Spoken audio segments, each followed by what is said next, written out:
Hi, I'm Shannon. I'm Blair. And we are just Shair. The other Shair is green with envy that she can't be filming this with us today. Speaking of green, let's talk about weed. Okay! So there's a lot of rumors going around the U.S. about what it's like to be in a weed legal state, and we thought that we would debunk some of the mythology and set y'all straight about what it's like, whether you're a smoker or non-smoker, to live in the colorful state of Colorado. All right, so one of the misperceptions is that everyone is high all the time. Not correct. Not at all. For example, we're not high right now. No. I wasn't high last night. Me either. I wasn't high probably last couple years. I haven't been high in at least a year.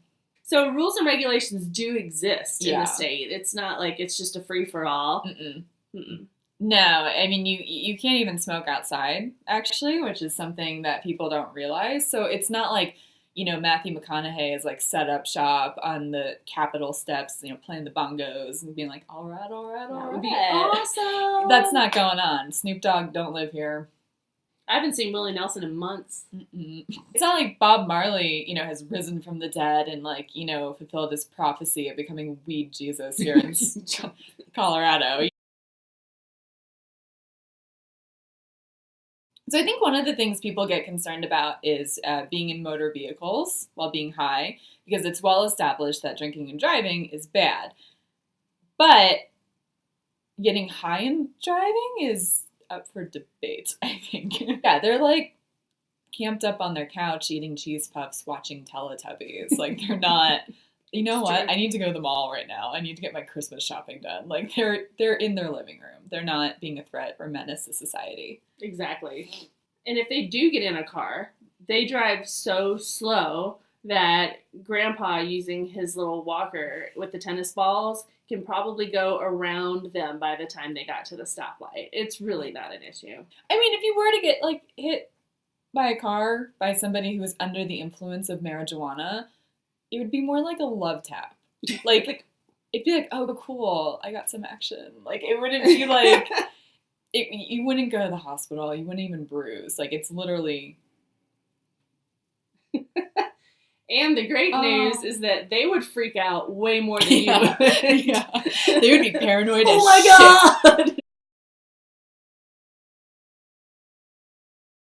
Yeah, and you kind of become desensitized to a lot of the pot shops around. Yeah. There's so many of them that it's just kind of like white noise in the background. There's one that opened a block away, and I didn't realize what it was because it was very sleek and it looked like a coffee shop. I know which one you're talking about. Yes. Yeah. No, pot shop. And so the green cross is just kind of everywhere. Yeah, it's like whenever a Kardashian has a new romantic partner. It's like virgins at a math camp. It's kind of expected. They're everywhere. Or like having a Starbucks across from a Starbucks. You just stop noticing. Mm-hmm. It's like not novel. The stores aren't offensive, even if you don't smoke. Mm-mm. It's just normal, everyday stuff. So the only thing that is a little bit different is now the people who have always been stoners are doctors in their own minds now that it's legal, because they can very freely talk about stuff and they try to prescribe you stuff for ailments that weed can't fix because they think weed can fix everything. True. Do you have a bad haircut? Weed'll fix that. There's a giant. Stuck in traffic? There's weed for that. Mm-hmm. Can't get a reservation at your favorite restaurant? There's weed for that. Fire up a joint, and then you'll get a table.